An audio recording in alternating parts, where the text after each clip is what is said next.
This is the Farm Monitor.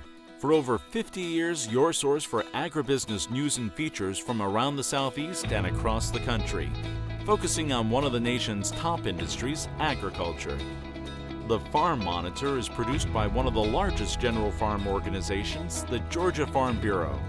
Now here are your hosts, Ray DeLessio and Kenny Bergamy. And with that, we say welcome to our home away from home. So glad you decided to join us for another edition of the Farm Monitor. As the announcer said, I am Ray DeLessio. And I'm Kenny Bergamy. Today we're celebrating a major milestone. Coming up, who took home the honor of being named the 30th Swisher Sweet Southeastern Farmer of the Year?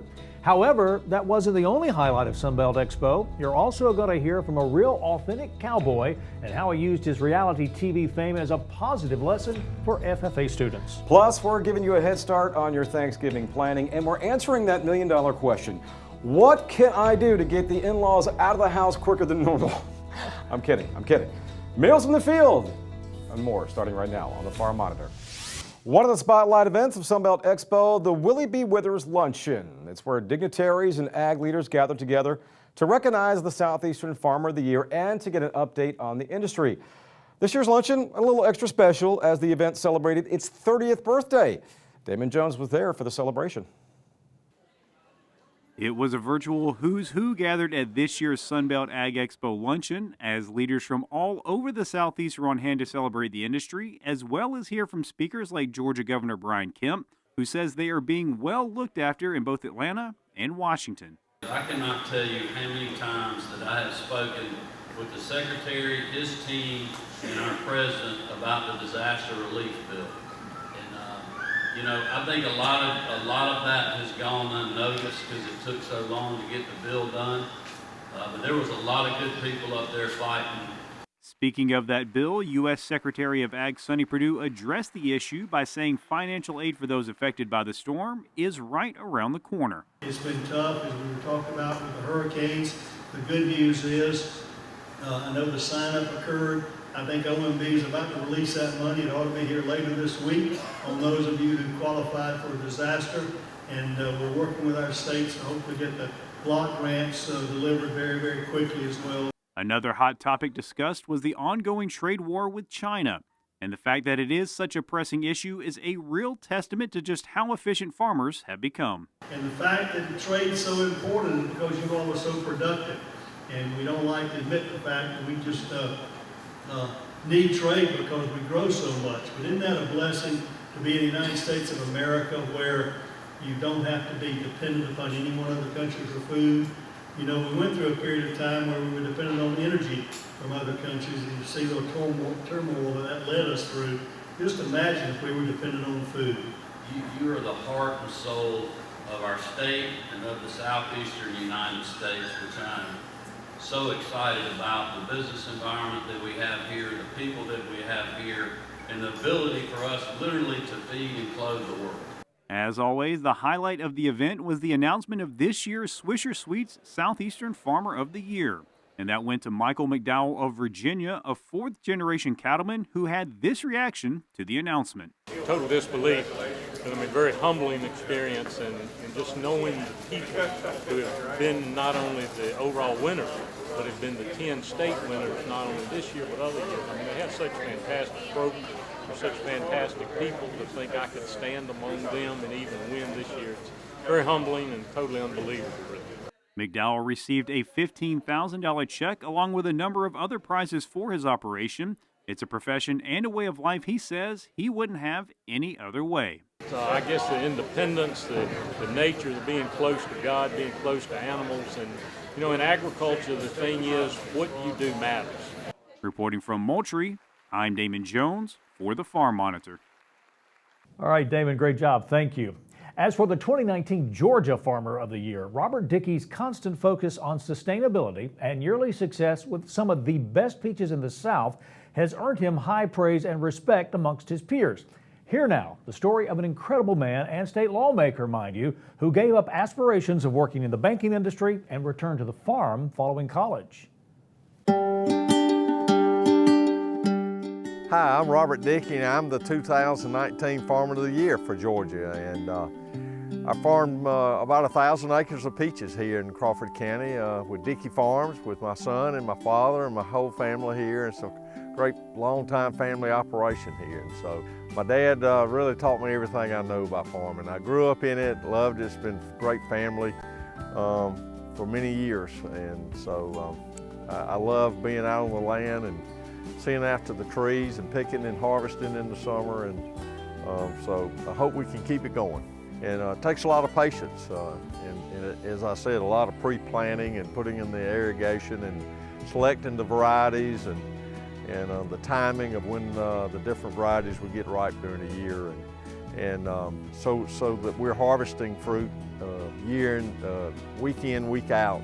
I love seeing that fruit on the trees and seeing it grow and people enjoying it and come to our packing house and having ice cream and fresh peaches and all that kind of that goes with it. And I just love also telling folks about agriculture all over our state and how blessed we are in Georgia with a very diverse agricultural economy and being able to grow fruits and nuts and vegetables and all our other crops.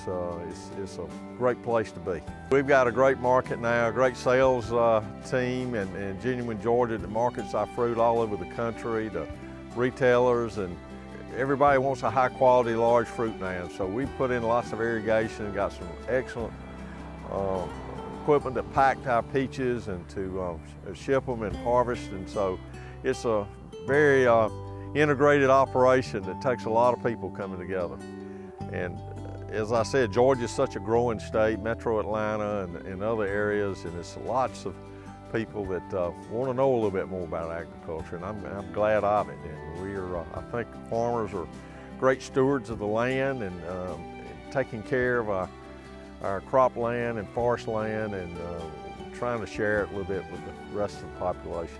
You know, we work hard all year, 365 days a year to make sure those fruit are what it's supposed to be, and when people do enjoy it and come out, and it really is great. It's been a great way of life for me and my family, and I hope it'll continue for many more generations. Great man, isn't he? Well, back to the sights and sounds of Sunbelt 2019. This year, always a crowd favorite, the annual American Stock Dog Grand Finals. And let me tell you folks, the skill and focus that these animals display is incredible.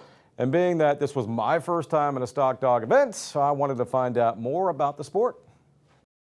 For the people that, don't come out to the stock dog trials, I mean, what are they missing? This is something they need to see, correct? Well, you'll probably never see dogs move and communicate at this level. In the Border Collies are supposed to be the smartest dogs, and these are the smartest of the smart ones. The relationship with the dog, having an animal that tries to figure out what you want and that you can communicate with, you get a better communication than you do with people a lot of times when the dog's fully trained. But the dogs, these are the best dogs in the country when they come to the expo. We'll take nothing away from the stock dogs, but this guy was a huge attraction at Expo this year.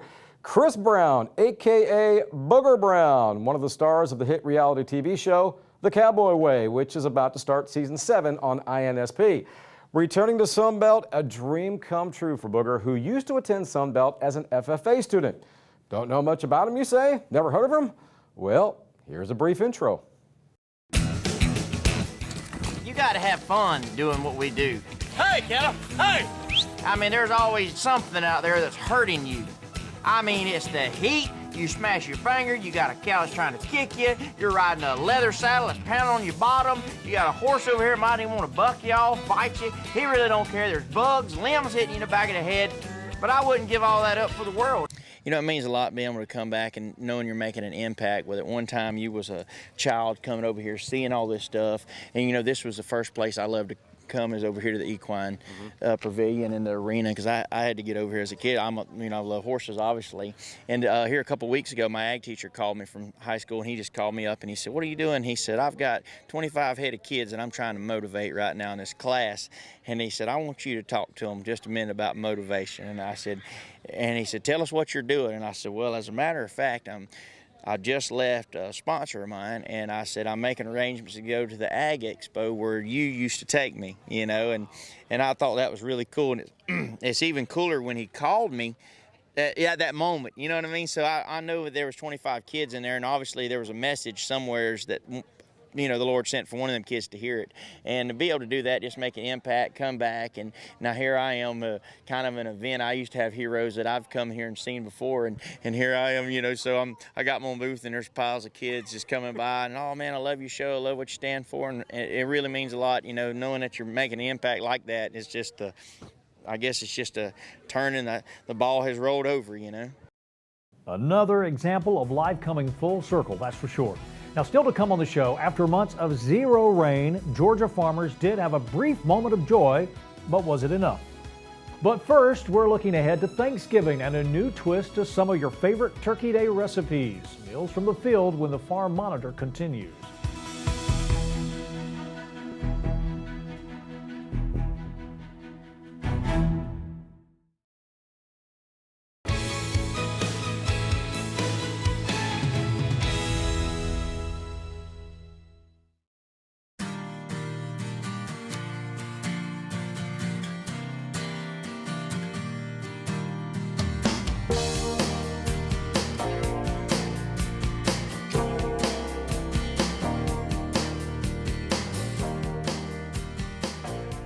All right, before anyone decides to email myself or Marcia, let's just put it out there. Yes, we know that it's not even Halloween yet.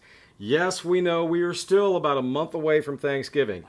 But if there is one thing about Marcia and myself, we love Thanksgiving, as evident by these photos a few years ago, and we like to prepare and look ahead to things. So. You got to plan ahead. Yeah, we got to plan ahead. So with that said, welcome back to the Farm Monitor and to another edition of Meals from the Field. And yes, joining me as always, my good friend and partner in crime, Marcia Crowley, as we always say every single month. Good to see you again, Marcia. Good to see you. And yeah, we are looking ahead to Thanksgiving. Yes, not that far. No, and you brought up a good point earlier. Magazines nowadays, they sometimes look 2 months ahead. 2 months ahead. So we're looking a month ahead, all for you.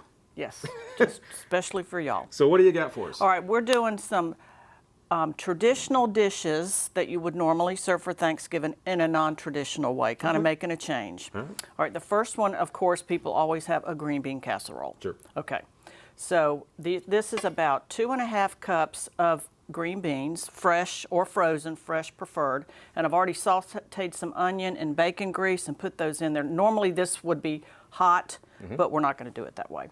We're going to add about 6 strips of cooked bacon. Got our pork commodity, got our vegetable commodity there. So, and a 4-ounce can of mushrooms. Of course, you could use fresh, just saute them first, but it makes it so easy. Stir all that up. And then this is 2 cups of cheddar cheese, sharp cheddar, mild cheddar, whatever you like. And once again, I said the pan should be hot if you're doing it at home. And you just keep stirring it until the cheese melts. And I'm telling you, I have a pretty picky extended family. So they eat like one veggie. It's supposed to be hot right now and sizzling? Yes. Okay, hold on a second. And cue the sizzling sound effect. There you go. Is that better? That's much better. Okay, there you go. But you can make this ahead and put it in the fridge, put it in a casserole dish, put it in the fridge for Thanksgiving Day. But I'm telling you, this is, if you have a family that doesn't eat veggies, how would you not like this with the bacon and the cheese? Can we turn off the sizzling effect now? You can turn it off. Turn it off. It's done. There we go. We're done. We're done with that. What's next? All right, the next thing is a cornbread dressing or stuffing, however you refer to it. This is 6 cups of cooked cornbread. If you're using a box, which is what I did, it's an 11.5-ounce box of cornbread. We'll make a little more than 6 cups of crumbled. Add to that a 1/2 cup each of sauteed celery and onion. This is where the difference, well, this is sage and celery salt, which you would normally put in a cornbread dressing. Then we've got a 1/2 cup of cooking apples. Okay. And this adds a little bit of sweetness. 1/2 cup of pecans. 2 eggs. And a cup of chicken broth. And you would just put all this together, bake it at 350 until it's done.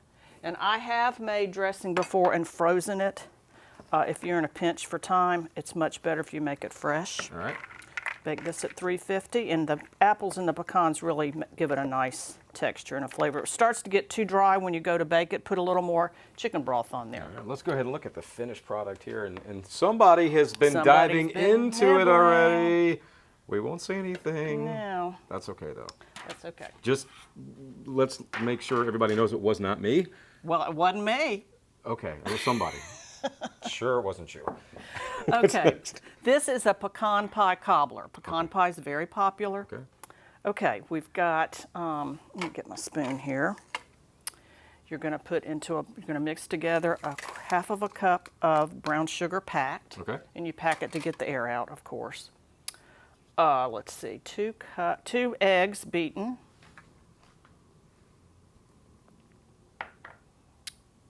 A quarter teaspoon of butter, and a jar of caramel sauce that you would find, I found this by the ice cream. That you would find half eaten at my house? Half eaten. If you still have it left, this may be one of the things you don't buy ahead of time for Thanksgiving. All right, you're going to stir that up and add to that 3 cups of pecan halves. And that's a lot of pecans. That's a lot of pecans, but that's good. That's good. All right, let me see here. Pecan harvesting is underway, by the way. Underway. So, hopefully it's a decent crop. Should be. After the storm last year. All right, you're going to spread that in the bottom of a 9 by 13 pan.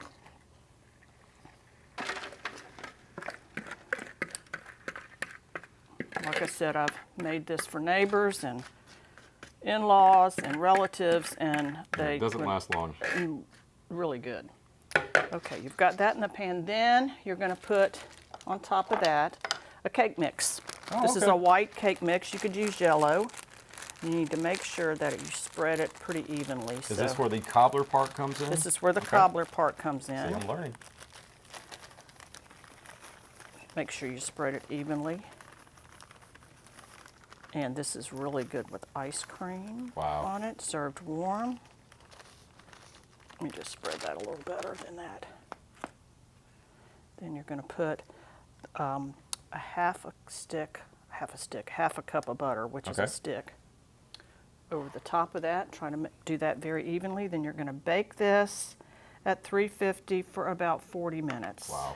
And it is good, and it feeds a crowd. So if you're in charge of dessert this year, and I'm putting it in this disposable pan because I am actually taking it to a neighbor this afternoon who's having some guests for dinner. All right, well, and as we said, folks, yes, we're still a month away from Thanksgiving, but it's never too early to start planning, and you can make all these recipes yourself. Just log on to farm-monitor.com.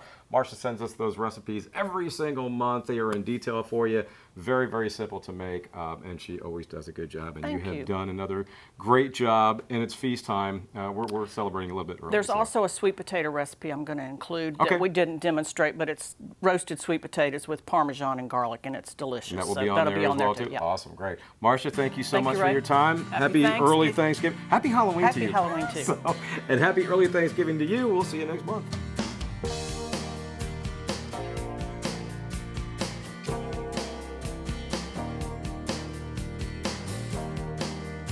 Ray and Marcia, thanks so much. Now don't forget, if you missed any part of this or other features on today's program, you can still see them in their entirety at our YouTube channel.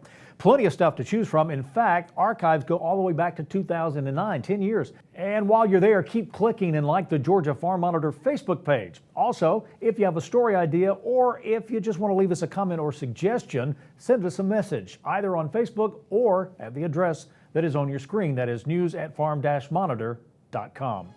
Up next, we're turning our attention to Mother Nature. What effect, if any, do the recent rains have on the drought of 2019?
Finally this week, Mother Nature.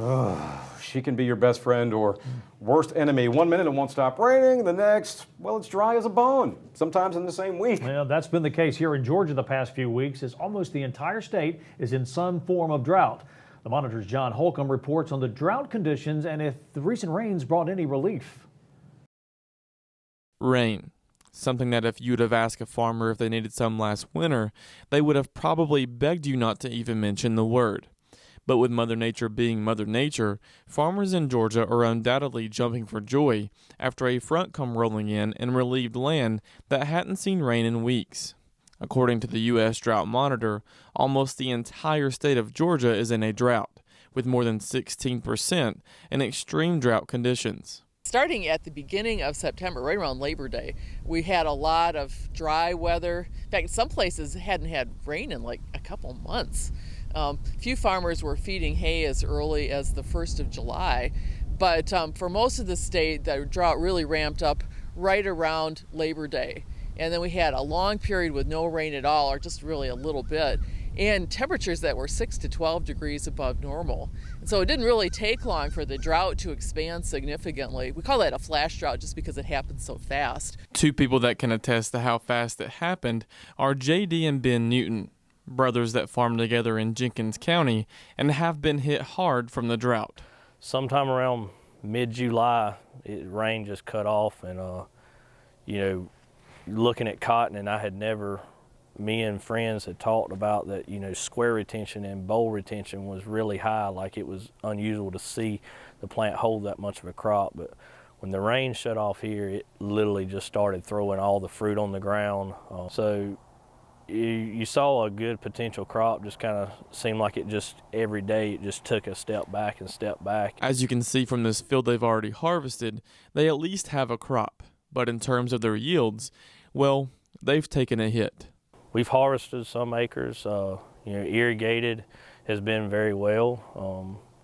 Dry land, and when you're picking almost 1,000 pounds more on irrigated than your dry land cotton is, it's pretty evident how dry it is, and peanuts is doing the same way. They still got a lot of harvesting to go and need to get back into their fields. But they, like everyone else in Georgia, are just hoping that the rain will keep on coming. We're about probably 2/3, maybe a little better on peanuts done harvesting. As you can see behind me, we've got this field is on the ground, and we still got about 100 acres to go to dig up. Cotton, we're about 30% harvested on it, so we got a good ways to go. But we're glad to see the rain. Depending on where you are in the state right now, rainfall could be anywhere from 8 to 17 inches behind average. But according to Knox, with the rain that we got this past week or so from Tropical Storm Nestor and what they can predict in the coming months, things should start to turn around. We don't know yet whether the drought's going to go away or it's going to continue after this hiatus of rainfall. But at least for now, we're going to see some improvement. Typically in the winter, we do see some improvement anyway. Reporting in Millen for the Farm Monitor, I'm John Holcomb. All right, John, thank you, sir. That is going to do it for this week's edition of the Farm Monitor. Here's a reminder, for all the latest ag info regarding food, great recipes, and what's happening down on the farm, be sure you check out our Twitter, Facebook, and Pinterest pages. You'll stay informed and see what's up in the world of farming and with us here on the show. Take care, everybody. We will see you next week right here on the Farm Monitor. Have a great week, everybody.